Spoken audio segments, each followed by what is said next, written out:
get the show on the road. We're already a little bit behind schedule.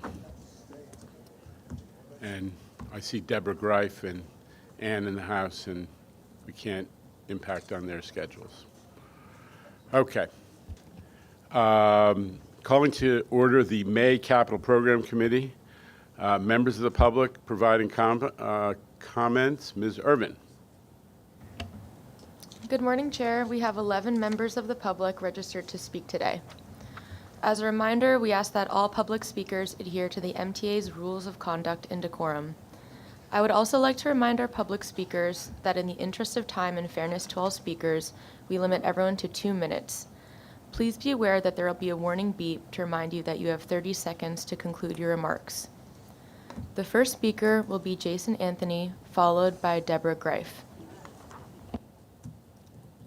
And I'll just comment unsolicited and inappropriately that anybody in our regular family of commenters who wishes to cut their comments short to help us get back on schedule, you will be appreciated. Go ahead, Jason.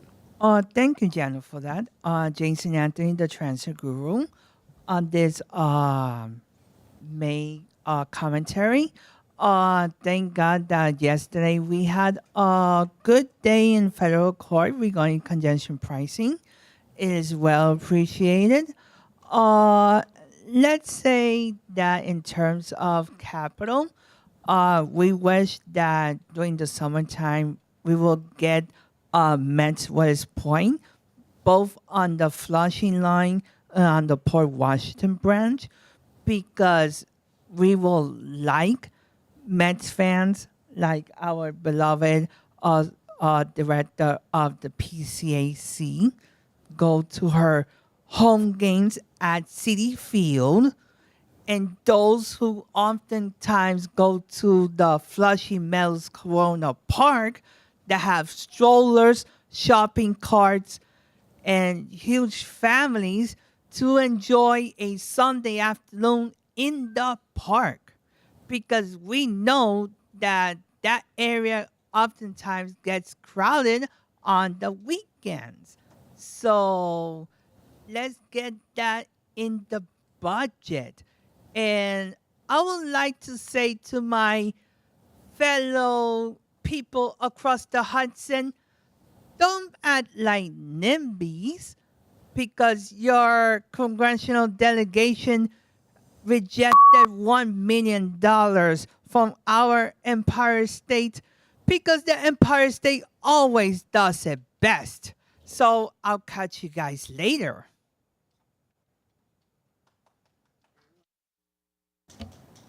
Thank you. The next speaker is Deborah Greif, followed by Christopher Greif. Good morning, and I'm going to keep it really short. And I did it the last committee. First, I want to thank you for capital funding to make the system truly accessible. And please, I would love at Met Willis Point, it's a very intricate station, but please make it really accessible with ramps as well as elevators, because it's the only way I'm going to go to Met's Willis Point is by accessory, because I am not going to expect my son, even though he's strong, to carry my walker up and down. It's not a good idea. So that's what I'm asking. And I'm really happy that a lot of our stations that we're always told no to in Brooklyn, like Brighton Beach, we're glad you put it on. So I'm making this quick and saying thank you. And I'm also thanking you from a cousin family member. Thank you.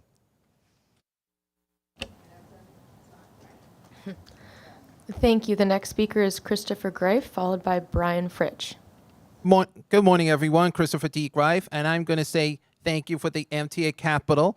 I'm really glad to see that the Capital is going through with more additional accessible stations, updating our technology to move forward. Because as I said before, we can't go backwards. We have to move forward. And the more we advocate, the more we get done.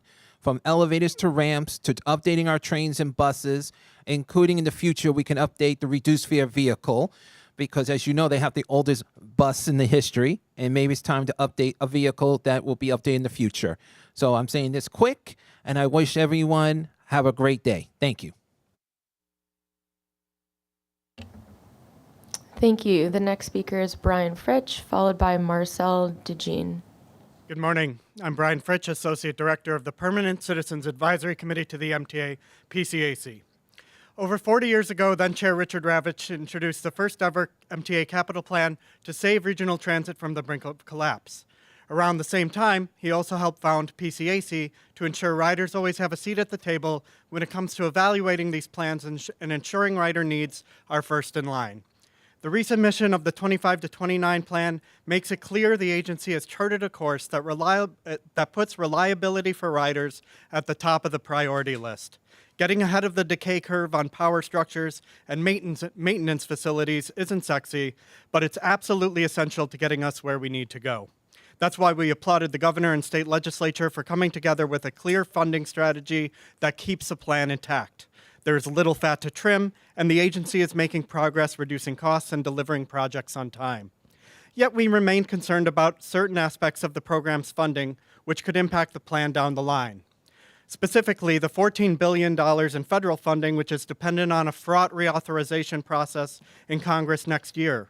We must ensure that transportation funding levels remain steady and transit continues to get its share, albeit not really a fair share at an 80 to 20 split of any new revenues. We look forward to learning more about how the $1.4 billion of new PMT revenues will bond to fill the roughly $34 billion hole without overburdening the agency's debt obligations or impairing future capital plans. Finally, we are eager to hear how the agency will find additional savings for the $3 billion that it is contributing to the plan without sacrificing needed projects, reducing their scopes, or swapping long-term solutions for piecemeal ones. We've cleared a lot of hurdles for capital funding over the past few months and years, giving us the resources necessary for a transit system New Yorkers can rely on. But in many ways, the hard part begins now, and we all know unexpected pauses can and do happen. Whatever happens, let's ensure riders always come first. Thank you. Thank you. The next speaker is Marcel DeJean, followed by Michael Ring. So the Omni contract, the new fare payment system, is far behind schedule, and it still has not reached the same features that MetroCard had in a longer amount of time than it took to implement the MetroCard. So you should be demanding better quality from Cubic in this contract. You should be having better software quality. There's been so many bugs with people's payments. People are getting charges delayed by 2 weeks. They have no idea whether or not they were getting the free rides after 7 days. People are confused, and people are losing confidence in the system. This OmniCard has a balance of negative $2.90. How does that happen? How is that possible? People are losing confidence in the system. You can collect that $2.90 from Cubic. Thank you. The next speaker is Michael Ring, followed by Daniel Coe.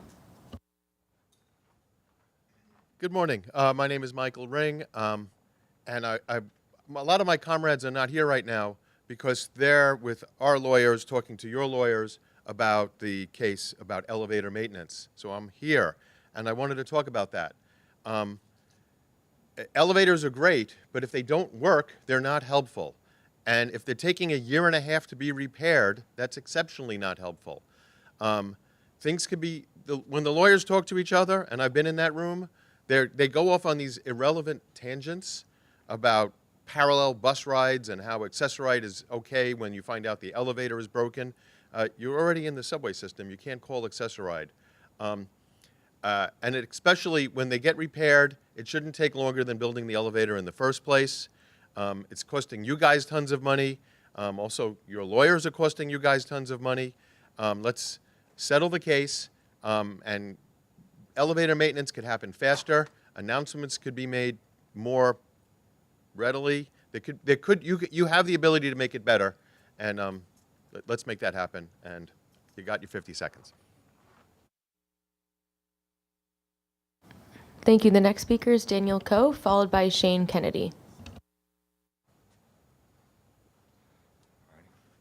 Good morning. My name's Daniel. I'm a member of the New York Alliance. I'm here to speak about an agenda item which was on the docket for the April 28th meeting, which was on the fare evasion and Omni rollouts. I'm here to speak that I'm sure, as you've heard from other people like me, that this fare evasion protocol is costing you significant goodwill with everyday riders.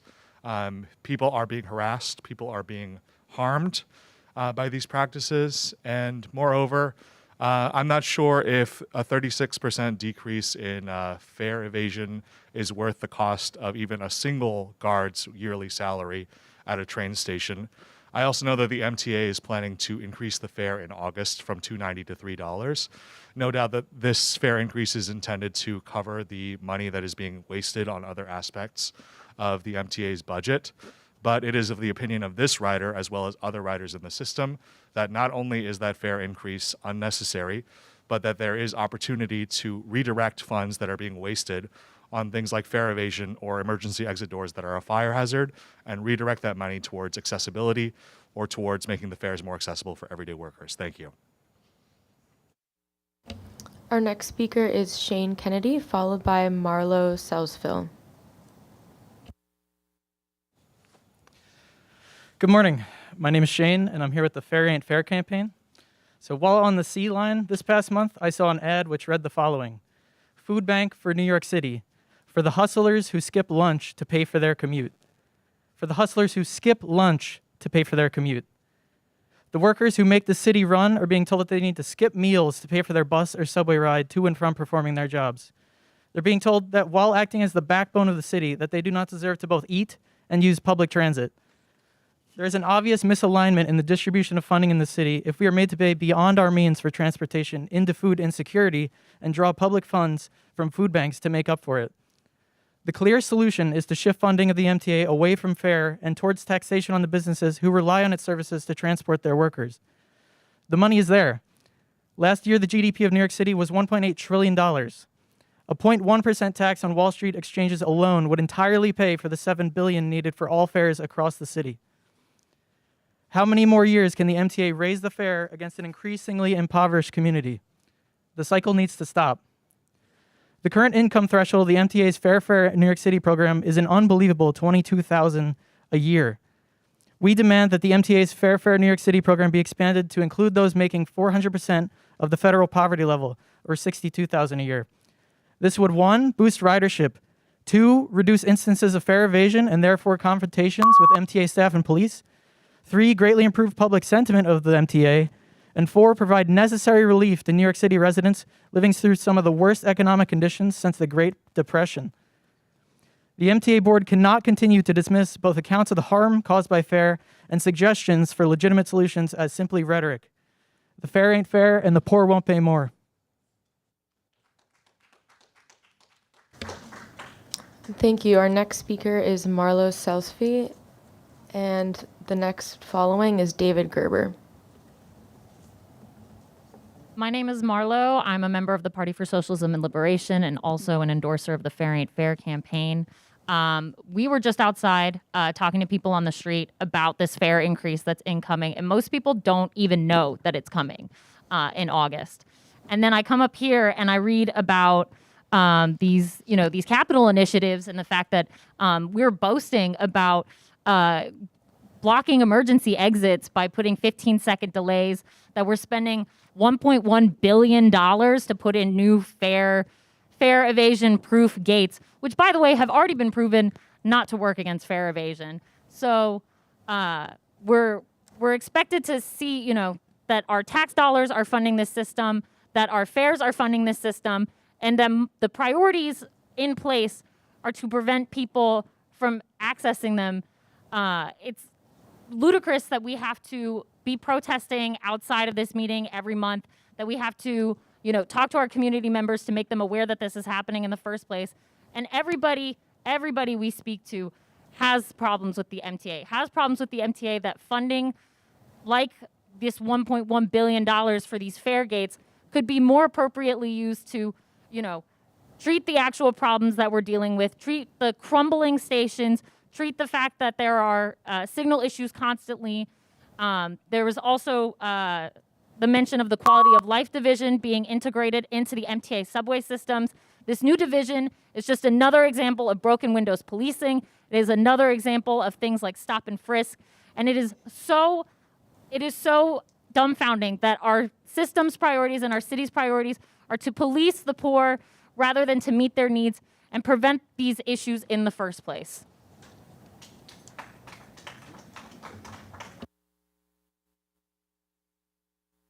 Thank you. Our next speaker is David Gerber, followed by Alita Dupree.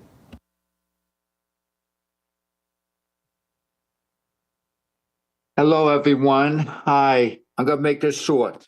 We're talking about fare evasion. New York Post ran an article last month saying that your private security guards that you spend millions of dollars for, they're letting people in the gates. They're letting fare evaders in the gates. Some of them are sleeping on the job.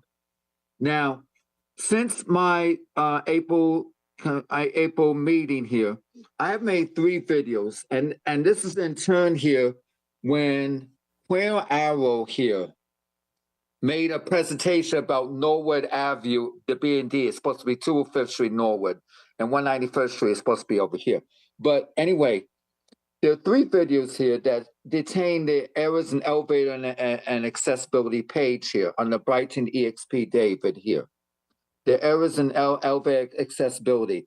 And your projects are so far behind schedule in rebuilding elevators that you had the nerve to put in a press release of 2 new elevators that were replaced at 3rd Avenue, 149th Street when that station was like 9 months late. I yield my time because you guys are behind my schedule. Thank you very much. Have a good day. And the final speaker is Alita Dupree.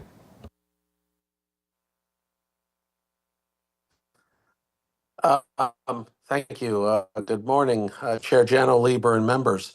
Alita Dupree, for the record, she and her with Team Polls can talk about Capitol Day today. State of good repair is essential. Things that we often don't see.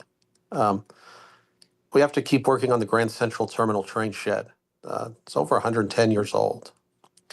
And continue the advocacy for the congestion pricing, which I did get to experience during my recent visit to New York and hope to visit again soon. So the congestion pricing is very, very important, and I stand in support, as I always have. But how do we keep up with all these things? Recently on the Bay Area Transit, the BART, they had a fire. And we had our fire in the subway in Brooklyn. Both of these issues delayed trains. In the case of BART, it shut down the line for Green Line for several days. How do we keep up with this? Well, we have our chance with this fully funded capital program to do this work. And I think we should call the fare gates a mega project. I've been using new fare gates on BART. They're doing a pretty good job. They don't get everything, but they are helping. And so I look forward to seeing what your new fare gates will look like, because they're not going to do everything, but they're going to help. And the old fare gates are getting old anyway. There comes a time that we have to stay ahead of the curve and replace things. So I look forward to what you're all going to have to say today. But we must never forget about the importance of capital, because it helps us to build the best system we can have. Thank you. Thank you. Mr. Chair, that concludes our public remarks for today. Thank you to the public commenters, especially our extended family members who cut short some of their comments so we could make up some time. Just a reminder I think the board knows this, but the MTA, there was a lot of comments about fares. The MTA has been a very strong, consistent advocate for expanding the Fair Fares program. I always point at Mr. Jones, who's made it part of his life's work. And we've expanded, we pushed for some years now to raise the eligibility threshold. I think it's in the mid $30,000 a year, David, correct? Now, thanks to that advocacy, and although my credentials for membership in the Party of Liberation and Socialism are probably not very strong, I do hear that comment. And we will continue to advocate for the city who runs that program to raise the threshold so it can keep up with the reality of who's in the poverty category in New York City.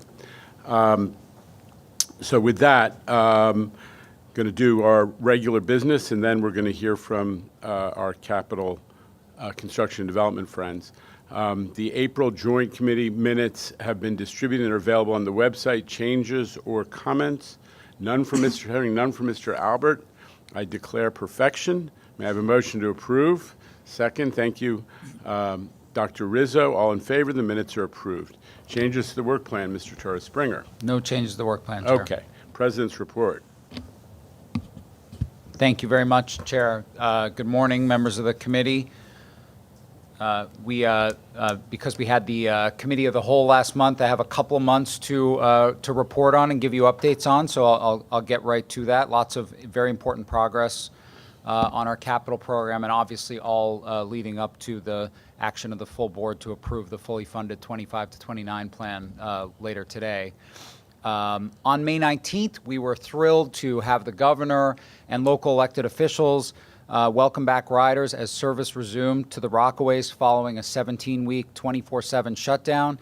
This work was delivered on time and on budget. We have a lot of people to recognize and thank for that, which we did on that day, but I do want to call out our project CEO, Deirdre Harvey, and our infrastructure business unit, and also compliments to our contractor from Schiavone and support from Jacobs Engineering on that. And of course, thanks to our partners from New York City Transit, including the Rockaway Service Czar, Hugo Zamora, for helping to keep Rockaway residents moving during the outage. Just a couple more words on it to give you a sense of the magnitude of this project. We replaced 37 steel girders, each weighing 20,000 pounds, the concrete deck using 100 precast concrete panels to cut construction time.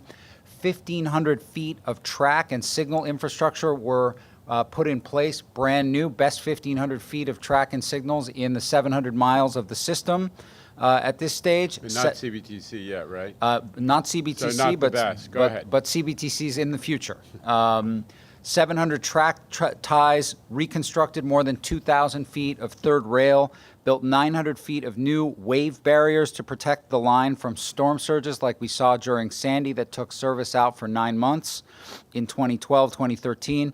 We did also a full gut renovation and replacement of the electrical and mechanical systems on the South Channel Bridge. The last rehabilitation was 25 years ago, only lasted 25 years the way the old MTA did it, and this one's going to last for many decades to come. This is revitalized infrastructure. It's going to make the A train more reliable and will ensure less disruption in the event of another storm. We proactively have intervened here and planned ahead. We have Sandy funding from the federal government, but we really have stepped up and done this in a very cost-effective way.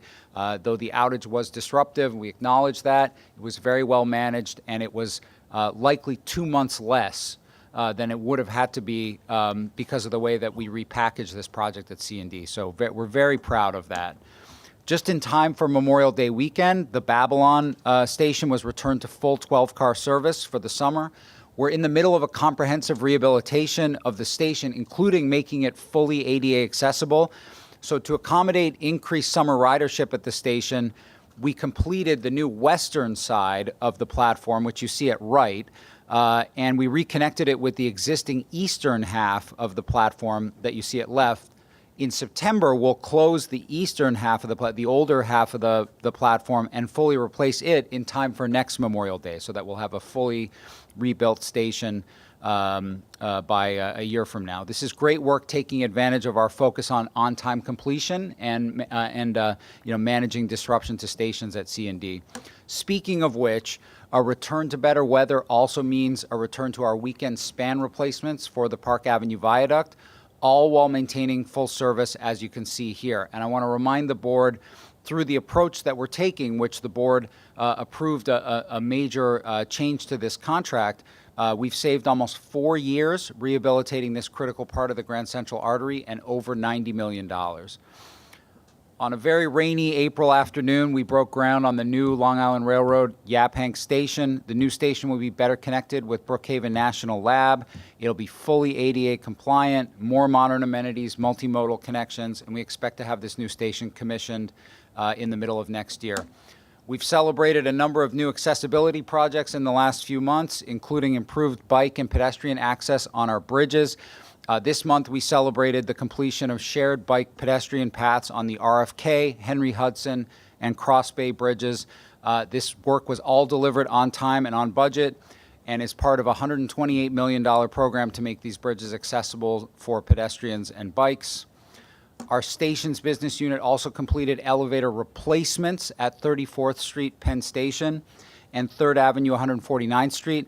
Two of the more than 20 stations where we've been replacing elevators system-wide this year. These replacements are critical for ensuring long-term reliability, and we're very proud that we've made a lot of progress, essentially getting our elevators and escalators up to a state of good repair in the 2020 to 2024 plan. It's a real model for what we're going to do with power systems, structures, tunnel conditions, making a lot of progress on state of good repair with this next fully funded capital program. And of course, this benefits very much from funding from congestion relief, which will continue. We're also finding new ways to bring accessibility to the system at no cost to the rider and the taxpayer through public-private partnerships.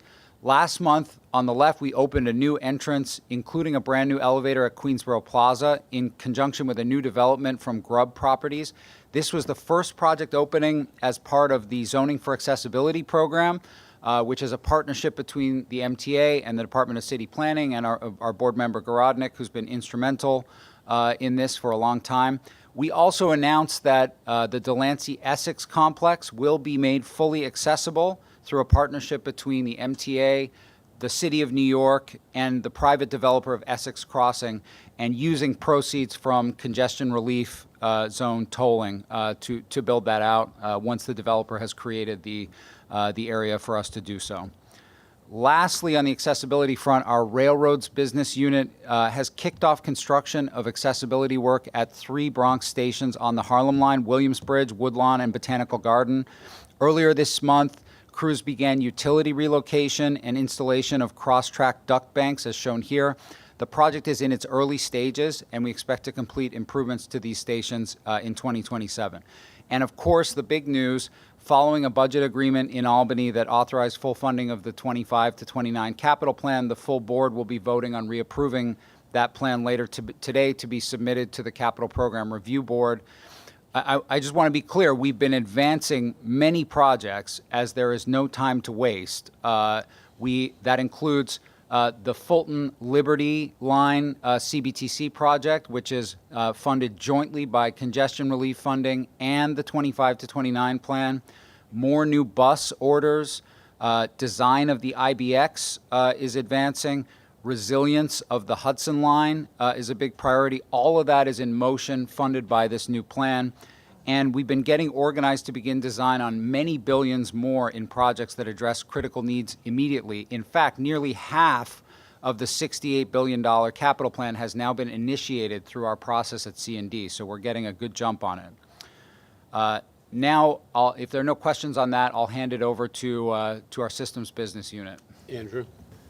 Yeah, this is all great stuff, Jamie. And Randy and I and several others went out to see the Rockaway project and how fabulous it looks. I mean, we were very impressed. The workforce was fabulous also. Where are we with the Grand Central train shed repair and restoration? Yeah, so Sector 1 is basically complete. With the exception of a small area on 47th Street adjacent to the new Chase headquarters, the street has been closed back up. It's essentially done, and then we're in discussions with the various private parties along Park Avenue that are engaged in development to ensure that we are getting the work done on the train shed as well. And we expect to have news on the next sector very soon. But we're in design for the next sector of work as well. And I just note, because it happened last night, I was at an event, and the folks who have been building a lot of Sector 1 actually approached me to say, we're ready to go, we want to do more, and how fabulous Jamie's team has been to work with. I mean, it was kind of stuff that doesn't happen much in real life. But these, usually there are plenty of gripes about, we're the owner in effect, and those folks were really impressed with our team's preparation. So good for you. Yeah, and that's been a real focus of the Metro North side of our railroads business unit. We've really built up professionalism there and are ready to go, and ready to go also with the next sector, which we'll have some news on very soon. We did need the funding from the 25 to 29 plan to make that work, so now we can really put that into high gear. With that, I'll hand it over to the head of our systems business unit, Barney Gray. The committee is aware that we've been, using the opportunity, this new dedicated agency, to really build up talent in project management and professionalism, and that includes both bringing in new talent and bringing back talent. So some of you may remember that Barney initially led our stations business unit. He's back now leading the systems business unit, and we couldn't be happier to have him bring his wealth of knowledge to this group. A refugee from Amtrak, if I'm not mistaken, yeah? Thank you, Bo. Good morning, Chair, members of the board. As Jamie said, I'm Barney Gray. I'm back at the MTA after a brief hiatus as the SVP for the Systems Business Unit. It is a pleasure to be here today, and I am excited about what lies ahead for our BU.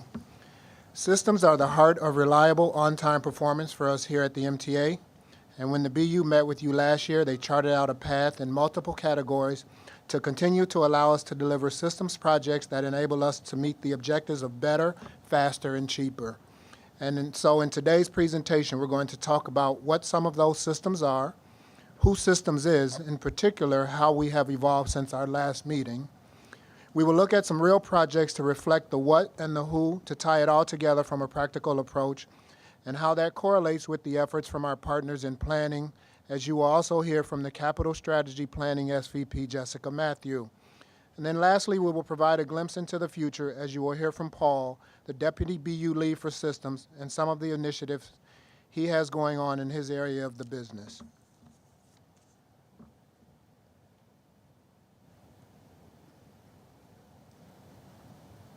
Our work is vital to the everyday experience and safety of millions, and there is more than meets the eye to make all of this happen.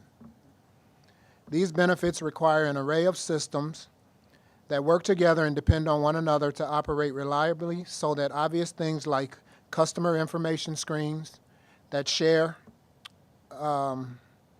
arrival information, cellular and Wi-Fi service that make it possible for customers to utilize their phones for voice and data services while utilizing the system, a variety of other services for either convenience or safety, or help points for customers who may need assistance.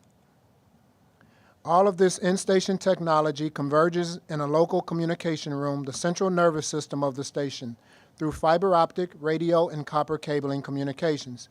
And in their local computer systems process data and share control with operators at our Rail Control Center, now renamed the Operations Control Center, or OCC, and allows for communication with customers in the station. And all of this occurs in real time at a massive scale that is growing as more systems and requirements come online. The subway alone has hundreds of radio antennas, hundreds of miles of radio cable, fiber optic cable, copper cabling, and over 640 communication rooms. Across all of the MTA, there are tens of thousands of critical devices, thousands of critical locations, and scores of mission-critical systems and mission-critical facilities. All of these elements are tied together at our command centers to enable us to deliver service on the incredible scale that we do, with over 2.6 million train trips and over 1 billion customer journeys a year. To deliver our current projects better, faster, and cheaper, and to better align the organization, it was important to create an organization to address both the current and future needs of the business while maintaining an environment that could attract new talent and grow the current talent. And so no more systems A, B, C for this business unit, as we have created a structure that aligns with the industry, and we have broken it down into 4 functional areas that align with the work that we perform and best practices.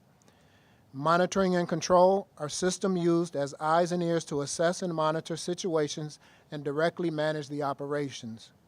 Networks are the backbone of the digital nervous system, transporting data. Communications are systems used to audibly and visually communicate publicly or internally. And facilities and computing is where data, technology, and people come together. While you can see we are heavily weighted in monitoring and control systems from a financial perspective, and rightfully so as it deals with access and safety, we continue to grow and expand our other areas as part of the 2025-2029 program, as they are equally important to the service we provide. Let's take a brief look at a few of our projects in these respective areas and see how it all ties together. The first project I want to highlight falls in the category of monitoring and control. In Q4 of this year, we will complete the BMT division work at the Backup Power Control Center. The work at the J Street substation has already been completed, and we expect this project to complete both within the prescribed budget of $55 million and within the prescribed August 2025 completion date. This project creates a new backup power control center in the case the main power control center becomes unavailable. Underpinning the benefits of systems are the telecommunications networks and infrastructure that connect our systems together. We're currently rolling out a significant investment in our fiber optic infrastructure, enhancing both stability and capacity and future-proofing our network. By the end of this capital program, we will have installed approximately 1 million feet of fiber, underpinning our mission-critical operations. Alongside this, we're finalizing the deployment of our latest generation of networking technology, connected-oriented Ethernet, underpinning our station control, communication, security, and surveillance capabilities.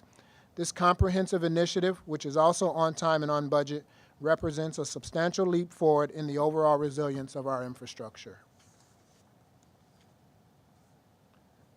The next project is the Emergency Alarm and Emergency Telephone Upgrade Project, which is in the early stages of design and surveying, and falls in the communications category. These devices are installed along the right-of-way every 500 feet and are used to shut off power locally to the local section of 3rd Rail, as well as send a signal to the Rail Control Center and Power Control Center. This upgrade's occurring at 31 elevated stations, 5 subway stations, with associated upgrades in network, cabling, and network cabinets at circuit breaker houses and substations. While this work will complete in the second quarter of 2028, it is projected to come in on budget at $129 million. A 5-month delay to substantial completion was recently projected. This is due to field surveys for asbestos, which will require additional planning and coordination with various members of the project team and contractor to resolve. Hey, Barney, can I interrupt 1 second? Yes, please. Does everyone understand that a lot of the emergency communication system in the tunnels is like FDR-era copper-wired rotary telephones? I mean, a little reminder of state of good, why we have to prioritize state of good repair, and this stuff is losing its capacity, it's wildly outdated, and it's a key emergency communication system, okay? So I just want to highlight that one aspect of this feature, right, Barney? Yes. That is part of this. Go ahead. Sorry, I'm interrupting you, but go ahead. This may be very late in the game, but it would be nice. I for one, as a board member, would love to see an example of not the control center itself, but like the oldest of the old. I would love to just go down and see, without getting in the way of people actually doing real work. But it would be useful. Maybe you've already done this and I missed it. The long menu to choose from, we'll talk about it. Old. We got lots of that. Barney, go ahead. Thank you, Neil. Sure. I just want to point out the surveys are currently ongoing with work commencing as soon as they are deemed free of asbestos. Let's now look at the OCC. And the OCC, which falls under facilities and computing within the new structure, is the heart of the operation, providing centralized real-time information, decision-making, and service management. The OCC is staffed 24/7, 365, and knits together the performance of our signaling systems. It is a vital facility in the productivity of service and to the necessary upgrades in our capital program. Last year, we reported on major design projects to upgrade mission-critical HVAC and power systems at our Rail Control Center. And I am pleased to report that the design is substantially complete and we will soon be ready for competitive procurement. Regarding optimizing operations in the OCC, we are pleased to report that a recent request for information on potential operations management systems generated strong responses from major players in the rail industry. Building on that, we're now moving forward with a strategic planning RFP that will soon be released. This marks a key step towards harnessing new technology across the network. That's a brief look into the BU with respect to addressing our current needs, expanding and adding capacity, and also optimizing what we are doing. In terms of moving forward, our focus is not just on the systems themselves, but on how we organize and deliver our capabilities. That requires every initiative directly supports our core functions and aligns seamlessly with our partners in planning and development. With that said, I will turn it over to Jessica Matthew, SVP of Capital Strategy and CD Planning, to talk about some of the delivery and planning initiatives we are partnering on. Jessica? Thanks, Barney. I'll now give you all an overview of the system's planning initiatives that are underway. As you'll recall, in 2022, we came to the board with our public-private partnership with Bolden, formerly known as Transit Wireless, who will be providing cell service to our customers in our tunnels. As part of this deal, which C&D Planning negotiated, we expect $600 million of infrastructure investment at no cost to the MTA or our customers. And Bolden will be sharing the revenues generated from their deals with cellular providers with the MTA. It's important to note implementation is dependent on Bolden getting track access for their build-out, which we all know is tough in our subways. So we've been identifying synergies with capital projects across the system. Times Square Shuttle was the first project to be turned on last year, and this fall, 2 major projects will be completed in conjunction with other capital work. First, the Joralemon Tube, providing cell service on the 4-5 between Borough Hall and Bowling Green. And second, major segments on the G line from Court Street to Hoyt in conjunction with the Crosstown CBTC project.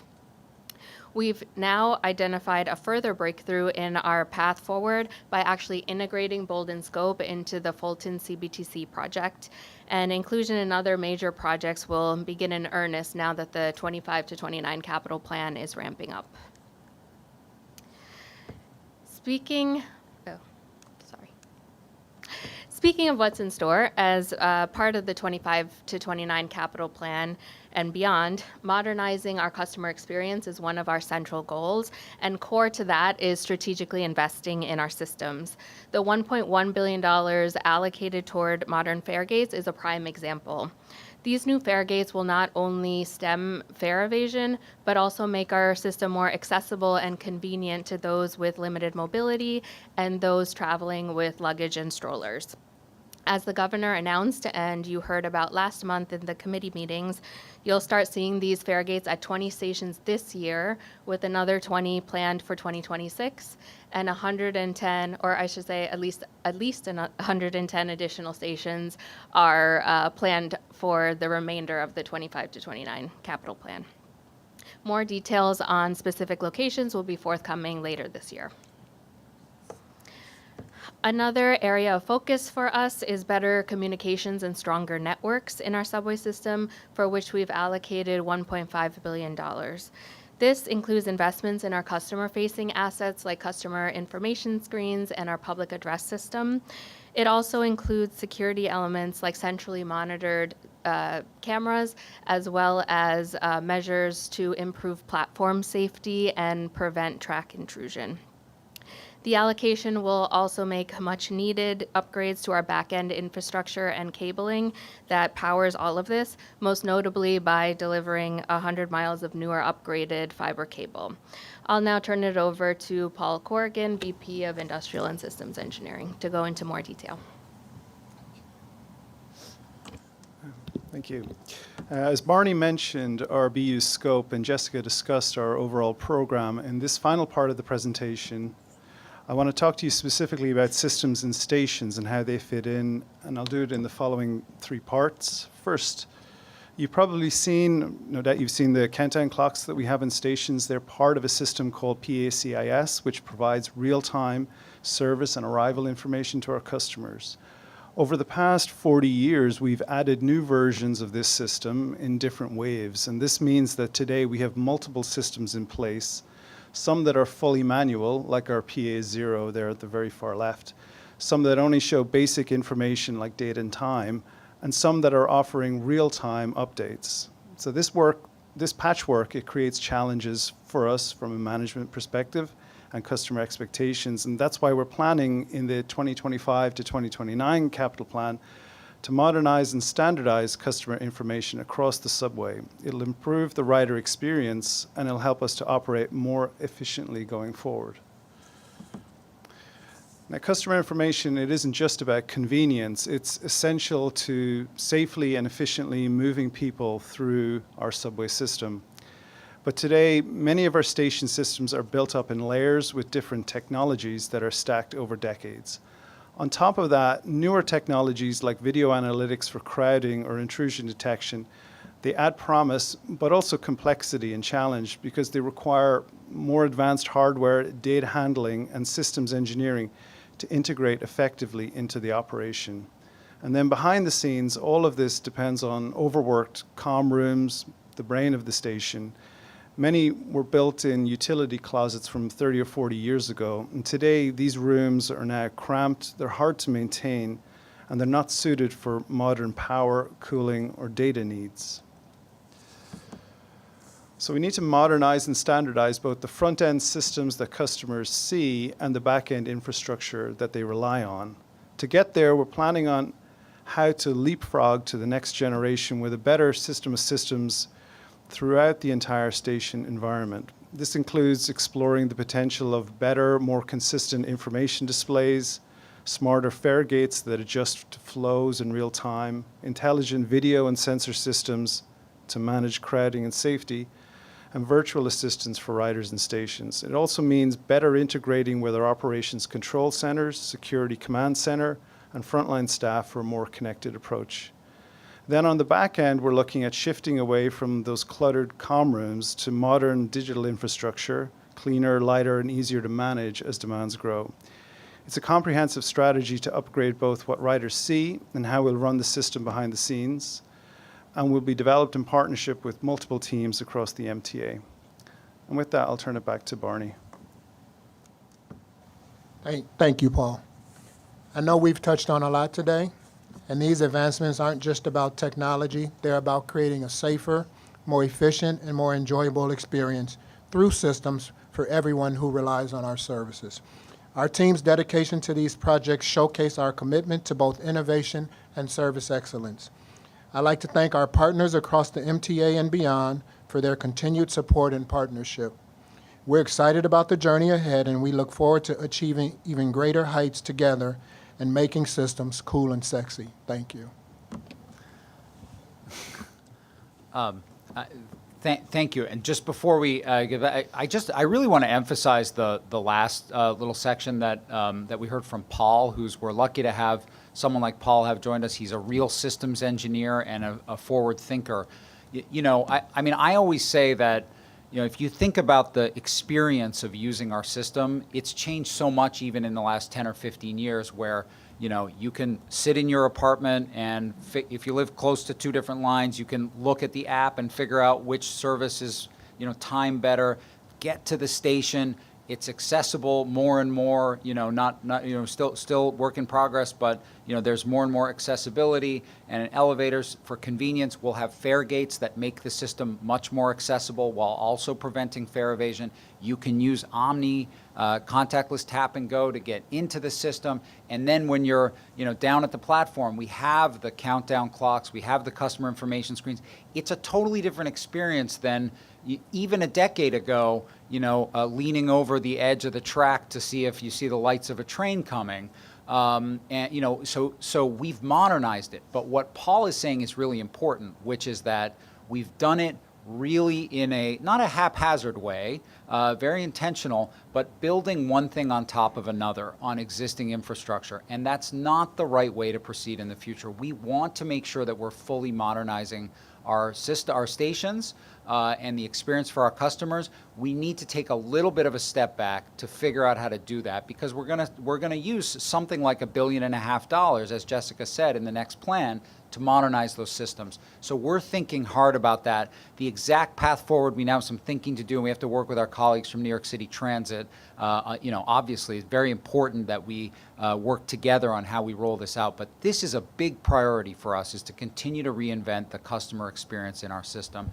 And I will say, not to get lost, but Paul also mentioned that at least in one case where we have 75 stations where you really can't hear, the intercom very well. It's not connected back to the operations control center. So that is a project that we're proceeding with now. It's funded in the current capital plan to replace those systems. The rest of it, we're going to take a step back and figure out the best approach.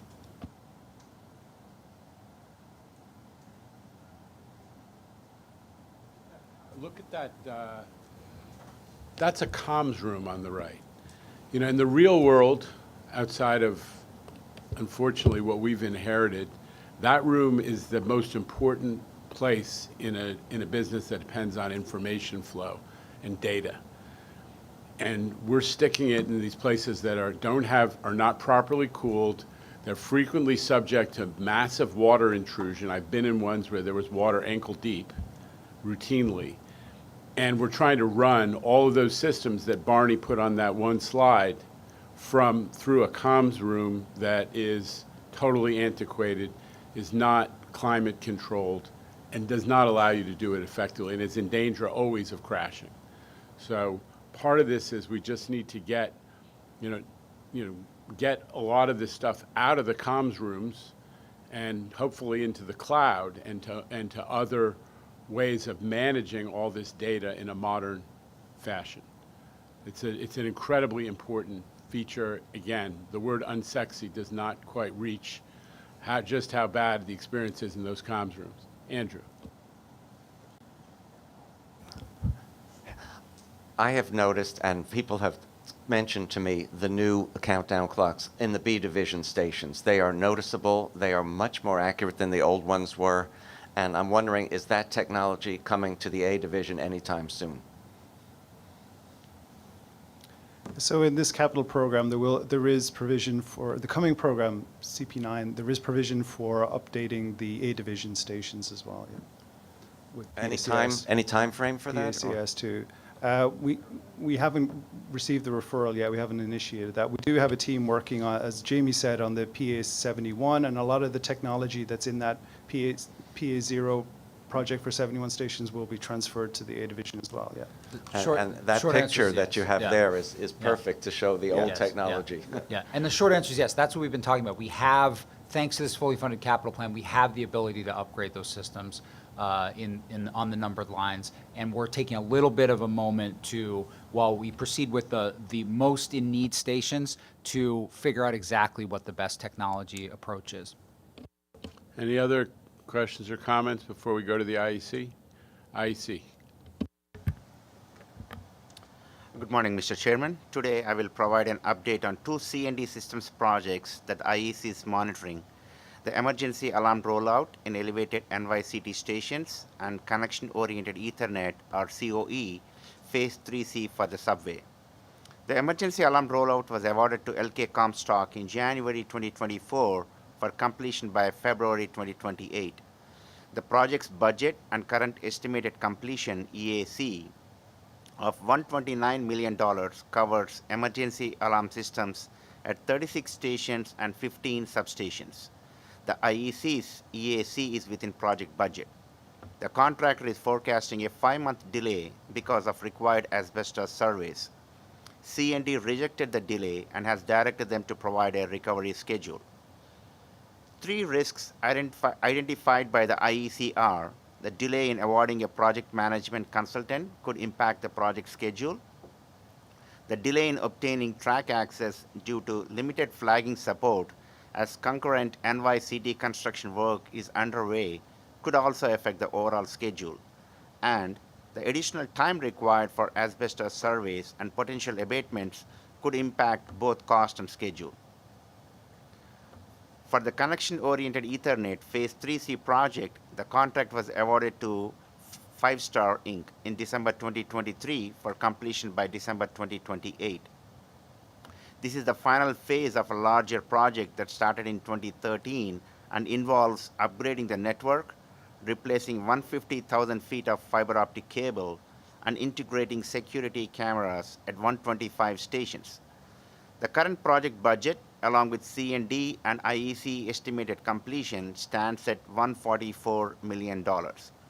The project remains on schedule despite 3 risks identified by the IEC: supply chain delays and long lead items, obtaining track access, and limited MTA support staff for software acceptance and systems integration testing. More information on the risks and C&D mitigations for both projects are detailed in the CPC book. IEC concurs with the mitigations proposed by C&D. This concludes the IEC's update on 2 systems business unit projects. Thank you. And I just want to note to the board, I think the IEC's comments are all, as always, they're taken on board, and we're very much in concurrence about what those risks are. A lot of it comes down to, and this is sort of another theme of this systems business unit, is trying to install new technology in a system that's operating 24/7. And you saw, I think we had on one of our slides, the picture of the big, the cable, sort of on a work train trying to make its way through one of the tunnels. That's one of the risks, and we're very conscious of the fact that we have to manage those risks, and I think the IEC is right to point them out. We in New York City Transit are very much working together. The new approach to bundling and making sure we're most efficient with our resources is really key to that, but we're confident that we're managing those risks, which is why these projects are all trending on time. Any questions for the IEC? Jamie, thank you for the clarification. With that, thank you to the IEC. Every month we talk about what the IEC is finding, and I believe I was in the C&D hot seat, a couple of years ago, and the collaboration that we've achieved under Jamie and Suresh's leadership between these 2 organizations is a little different than what used to exist, and I just want to give you guys a tip of the hat. Okay, with that, procurements, Mr. Iceland. Thank you. This month I'm presenting 27 procurement actions for your consideration. The first item is in the amount of $35.6 million. It's a new award to Defoe Corporation for a publicly advertised and competitively solicited contract for design build services to eliminate the center lane merge from the RFK Bridge exit ramp to the FDR Drive. This work will enhance traffic safety and increase traffic flow on the bridge. The project also includes structural repairs to the ramp and bridge structure, as well as replacement of the existing pedestrian bridge over the FDR Drive and new ADA-compliant access ramps to the pedestrian bridge. The remaining 26 items will extend the indefinite quantity contract series for construction management and inspection services by 18 months to allow for their continued use in support of the capital program while a replacement contracts are procured. We're also requesting authorization to increase the aggregate budget for these contracts by $400 million. These items are described in detail in the staff summaries contained within your committee books, and I hereby submit them for your consideration and vote. Any questions or comments? Mr. Garodnick. Thank you. On the second one, this is the extension by 18 months of an existing contract. Is that correct? Yes. And it's for consultant, construction, management, and inspection services? It's a series of contracts with 13 consultants. There's one state series and a federal series. They're basically $0 construction contracts. We compete them generally to award on a faster paced basis for consulting services to support the capital program. And it's a long process to procure a new series because we go out to the public and we interview lots of different firms. We enter into contracts with competitive rates already built into them so that when we need to put these on the street to support our projects, it's a faster process for us. So we're asking to extend that series for 18 months and then to add funding to the budget so that as we award them, we can use this series, to be more proactive and be faster. Can you give some examples of what the sort of task orders that you might ask these firms on retainer to perform? Sure. So, for example, the contract that we have on the street right now for Defoe Corporation, the one that I'm asking for your permission for, is to do construction work, design build services on a bridge. And we generally retain consultants to support our project management teams in the construction management of those contracts. For the ones that are not, to a certain level, and generally the $15 to $20 million contract ranges, we seek to do these procurements pretty quickly. And these contracts, which already have negotiated rates in them, allow us to move quickly to retain consultants to support projects like this. This is both construction management and then also inspection services for the projects. I would also note that we're doing this in the context where we're acutely aware that as we proceed with the next capital program, we both need a lot of capacity to be able to deliver and manage, and that inevitably involves relying on outside resources in a capital program like ours, but also that we need to do more of it ourselves. And we are moving to do that. We are aggressively hiring in-house project managers. As Evan says, it's above a certain threshold where you have to rely on these engineers. But I also want to point out we're intent on driving a hard bargain here. We have already gone back to these firms and said to them in a couple of cases that their overhead was too high, and we renegotiated that. We were unwilling to come back to the board without renegotiating the overhead rates. So we've kept those down. And as we're putting these task orders out to do the work or competing them, that's where we're requiring them to have skin in the game. So ensuring that they have incentives and disincentives for timely completion. So that's all part of the practice that we're adopting here. So, okay, so it sounds like it's the envelope of opportunity for the retainer to be executed as needed as contracts for the work are actually ready. Is that right? Yeah, it's common. It's an on-call, or sometimes you call it a bench. They're referred to as, the but it's IQ contracts. competed. They're indefinite quantity, meaning nobody's guaranteed any contract out of this. They get to compete, and we go for the best value in each case. And do each of those come back to the board? So the individual under this series would not come back to the board. You're authorizing us to make those competitive decisions for up to this new threshold. We're asking for an additional $400 million and 18 months. And then we'll come back to you again with the new series sometime next year. Okay, thank you. Anything else? May I have a motion? Ms. Lopez, Dr. Rizzo second. All in favor of the procurements? Any opposition or abstention? The items carry.